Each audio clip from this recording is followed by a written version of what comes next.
Oh my gosh, guys, I think after 28 years, the video games industry is finally acknowledging my existence. This is a metaphor, by the way. They are making a cozy Lord of the Rings game where we get to be sneaky little hobbitses in the Shire.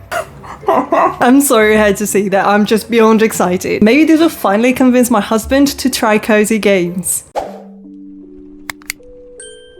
So it's going to be a cozy game where you get to experience life as a hobbit. You resist the call and you don't go on a fight against Mordor. It takes place in the village of Bywater instead of Hobbiton in the Third Age, but I believe that late Third Age based on some characters that I saw. So first let's start with the character creation. You can customize your first name, but for your surname you have to pick one of the surnames from a drop-down list, and I was really excited to see that they're all actual Hobbit family names, which I thought was amazing because I feel like it makes the game more immersive if you imagine yourself being part of an actual Hobbit family. And then going more into the customization, you don't really pick a gender, you change the frame of your character for more curvy or less curvy, and you can also adjust the weight. You can also adjust your hobbit's personality. I don't understand exactly how that's going to affect your gameplay. I'm not sure how much your personality will interfere in the actual gameplay, but I've seen a range of personalities going from grumpy to happy. There's quite a few. I can't remember exactly how many personalities you can pick from, but I believe it's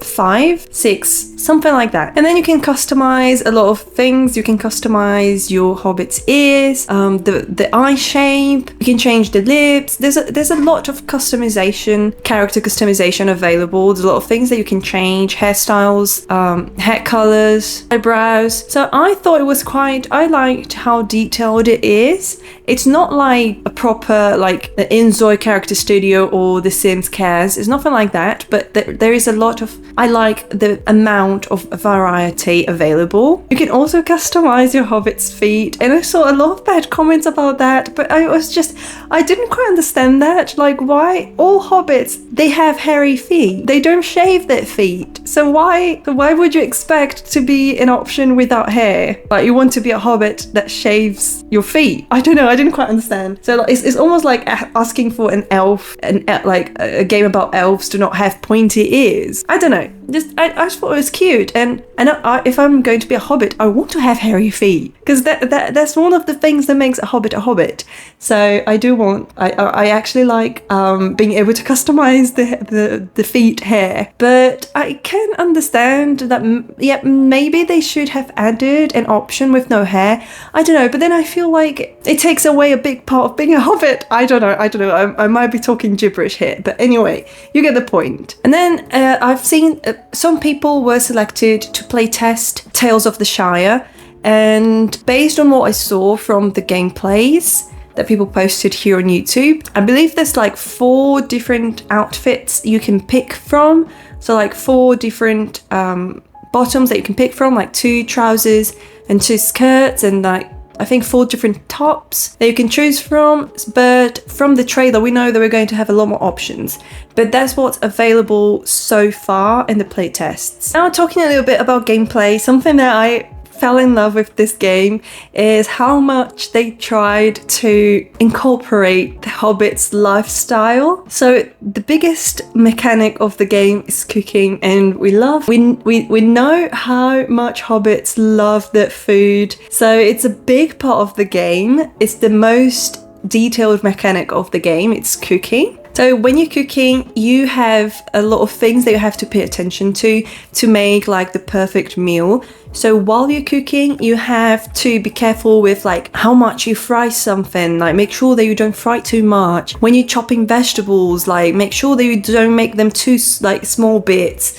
So there's it's almost like a graph with each meal you make, and each meal you have to make it in a way that it's balanced through 4 different aspects. So I believe it's between clunky and smooth, and then tender and crisp, I believe. So depending on the recipe, you have to play around in that graph.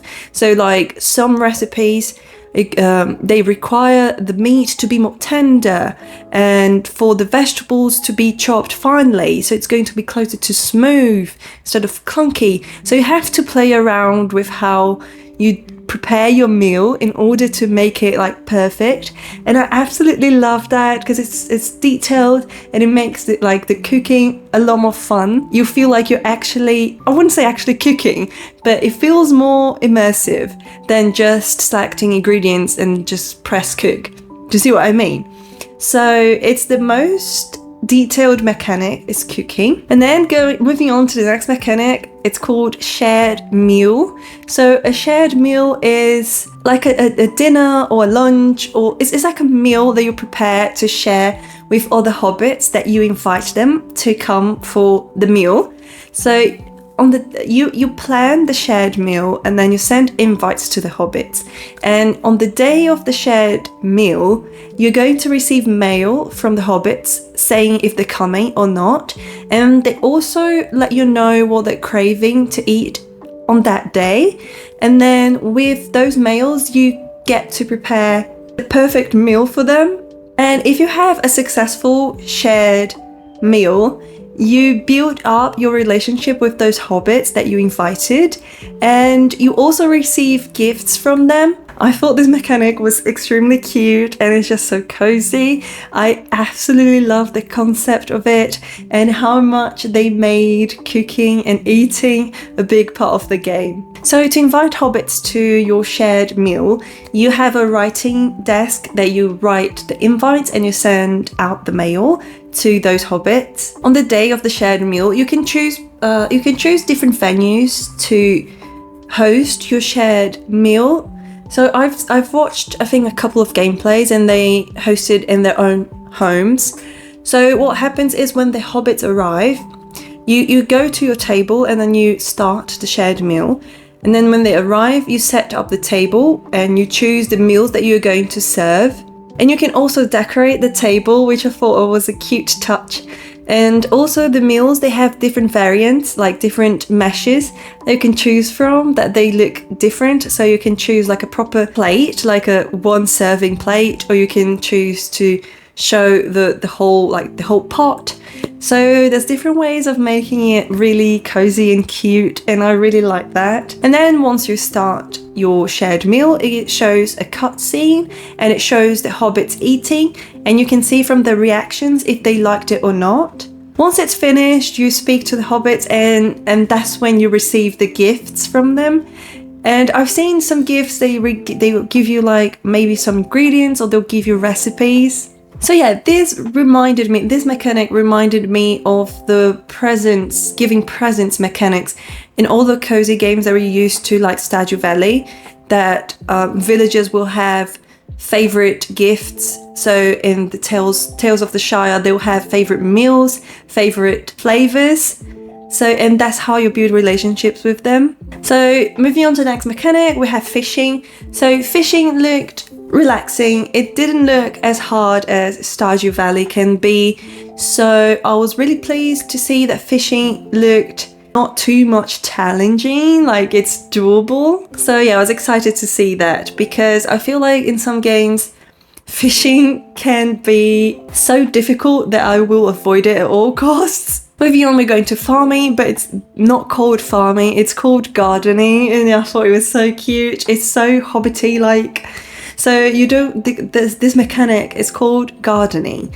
You have to purchase plant boxes in order to plant things, and you have to buy seeds and then you plant them and you water the plants and then they grow and then you harvest. You know, what the mechanic that we are used to, except that you have to actually buy plant boxes. You can't just plant stuff on the ground, which I'm quite okay with. I thought it looked really good. I'm okay with that. I don't mind having to use the plant boxes to do the gardening, to farm. I don't mind that. I thought it looked really good. And the plant boxes, I don't know how you call it. I'm sure I'm saying the name wrong, but you know the boxes with dirt and then you plant things in it. They looked, I liked the way they looked, and I think they looked really nice outside. And then the last mechanic I'm going to talk about is foraging. I really like that, but because I think it encourages players to explore the world, and there are butterflies like showing you where stuff is. So wherever there are blue butterflies, I think it means that there's something around in that area to be collected. In some gameplays I saw that in the house there's like an area that looks like barn, like looks like an area where you would keep an animal in, but I'm not too sure if we're going to be able to actually like ranch animals, you know, like cows and stuff. I know cows, sheep, I know they're in the game, but I don't know if we are going to be able to have them. It might be that we'll just have like a pony or something. I don't know if it's going to be actual like ranch animals. It would be really cool if we could do that, but I'm not sure. I haven't seen any game footage showing that, so I don't know. So another thing that's really cute is that in Tales of Shire, the quests are called tales. They're not called quests, they're called tales, which I thought was such a cute little detail. And I know the first tale, the first quest is for you to help Bywater to become an actual village, because apparently it's not considered a village yet as you arrive. So I believe that's the first tale that I have to complete to help Bywater to become an actual town, an actual village. I will say though that the first quest looks very repetitive and a bit annoying. Like you kept to have talking to different hobbits all the time, and that was it. Like, oh, talk to this person, talk to that person, no, talk to this person, talk to that person. And I thought that was a bit too much. It came to a point that I was like, oh my gosh, is that it? So I don't know. I hope this is just like the first one, and I hope that the quests are not going to be like that repetitive. I will say though that I think the hobbits, they do have strong personalities, and their personalities really show, which I thought was really nice. Because you know how in some games, like the characters, they lack personality. So this is not the case for Tales of the Shire. I thought that each character was very unique and the personalities were very apparent. So I really like that. Now let's talk about relationships in the game. So something that I don't know, if you do know that, please leave it in the comments, because this is something that I'm dying to find out. Are we going to be able to romance other hobbits? Are we going to be able to like marry a hobbit? Because I haven't seen anyone talk about this yet. I know you can befriend them, but can you have like a romantic relationship with a villager? Because I would absolutely love that. Have a hobbit husband to live in my hobbit house with me, so we can tend to a garden together, and so we can host shared meals with all the friends. Oh, that would be amazing. Can you imagine if we could have like little HOBBITSES? If we could have little kids. Oh my god. I haven't seen anyone talk about this yet, but that would be a game changer. That would be a game changer. Oh my gosh. Anyway, so relationships. You build relationships, like I said before, with shared meals, but you can also trade items with other hobbits. And when you do these trades, you build relationships with them. Now let's talk about another strong point of this game, in my opinion, is the house decorating system. There is no grid. There's a lot of freedom. You can rotate things very easily. And as soon as you start the game, you already have a ton of customizable things. Like you already have a lot of options. You already start the game with a few different wallpaper choices, with some furniture for you to organize. And as soon as you start the game, your house is like very messy and like old and destroyed, and you kind of have to organize your house, like fix things. Like the front door is broken, so that's something they're gonna have to do in the future. So I absolutely love that. That's something that I really like about games, is like how you start with something really shit and then you fix it and then you make it look nice and you buy things. I love that. So I was happy to see that we start in a house that needs fixing, and I really like the options already. And from the trailer you can see that it's very beautiful. They're going to add some really pretty furniture in it and a lot of customizable things. So I'm very happy with the house decoration system. Now moving on to the world. So the world looked quite big, and as a cozy game, like it reminded me of the map of farming sims like Stardew Valley, and Coral Island, you know, it's not a massive map, and I'm glad it's not, because we have to walk everywhere, and if it was too big, I think it could become tiring. Like, you would get bored, like you would be like, oh my gosh, I have to go all the way there to do something. So I think it's like a pretty decent size for the map. I'm happy with the map. If we do get the chance to have a pony or a horse, I don't know, it would make things easier to get around the map, because like I said, it's quite big and you have to walk everywhere. I don't know if there's fast travel. I believe there should be, maybe at some point, fast travel, but in the gameplays I watched, it was just a 90-minute gameplay that influencers were allowed to play. So maybe it is like we are going to unlock fast travel at some point. And a lot of people are complaining about the graphics, and I do agree that some things should be improved. One big thing that I believe that should be improved is the lighting of the game. I think that could make a huge difference in the graphics if they tweak the lighting a little bit. I think that would already improve so much. But overall, I do believe that it's quite pretty and colourful, but at the same time I do believe it needs improvement. And they have delayed release of the game for March next year, so I don't know, maybe they're going to work on the graphics in the meantime. Maybe they delayed it for a reason, so we'll have to wait and see. So far I would play the game even with the way the graphics are at the moment. It's not something that would put me off playing it. Does that make sense? And then another mechanic that the game has is a photo mode. You have more freedom with the camera, like you can move around more, you can zoom in more, you have different emotes to choose from, you can choose different filters to take cute little screenshots. So I really liked that they have that, because especially for content creators, that's so useful for us. So I was so happy to see that they're going to have an option for that. And now, last but not least, I wanted to talk a little bit about like the lore and how it's being integrated in the game. So something that I noticed, it feels like everything is a reference to the books or to the films, TV series.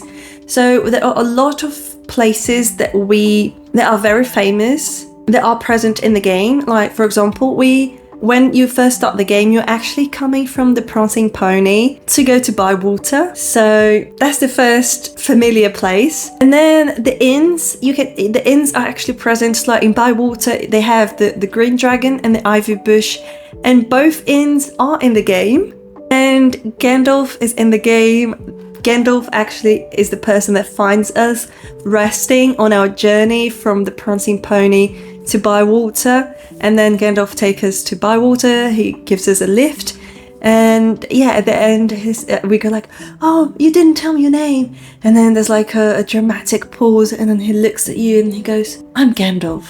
So yeah, that was really nice to see. I was so excited. I did not expect that. I honestly didn't expect them to use actual characters from the stories, but there's a lot of characters from the stories in the game. To be honest, I feel like most characters are a reference from the films and books. We have the farmer Cotton, we have Sandy Man, we have Old Noakes. So there's a lot of familiar hobbits that are actually in the game. So I absolutely love that. And I was really excited to see some of those names there, because like, for example, Sandy Man. I believe Sandy Man, he dies before the War of the Ring.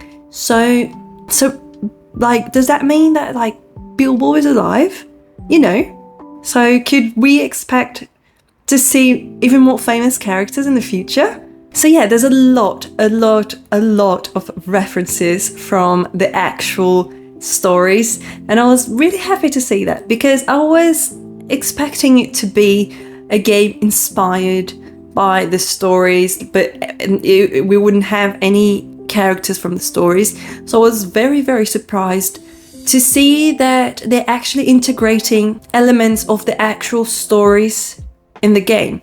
So yeah, I'm really curious to see what else is there, and I can't tell you enough how excited I am to try out this game. It's so cute. It's very cozy. It really is like something that I would expect from a game about the Shire. just cozy, a lot of cooking, gardening, cute little areas for you to explore, cute little hobbits for you to interact with. So yeah, I'm really excited to try out this game, and I think it's top 3 on my wish list, definitely. And it should come soon. It's only March next year, so it'll be here soon. Anyway, I would love to know your opinions on it. I know that a lot of people are unhappy with some choices in the game, so I am really curious to know how you feel about this game. Are you excited? Are you familiar with the Lord of the Rings stories? Are you familiar with that universe? Is it something that you like?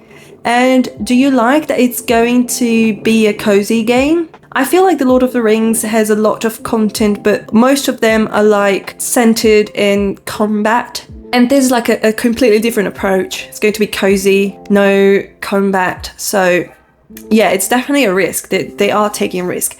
But for me, I'm very excited. And I think that my audience, you know, us life sim players, cozy players, we are excited about it, especially if you like the Lord of the Rings. Anyway, tell me your opinion. What do you think? And if you like checking out new games, I'm going to leave here a video I recently made with some recommendations of life sim like games that I like to play. And yeah, don't forget to subscribe to the channel. That helps me so much. And I'll see you in the next video. Bye.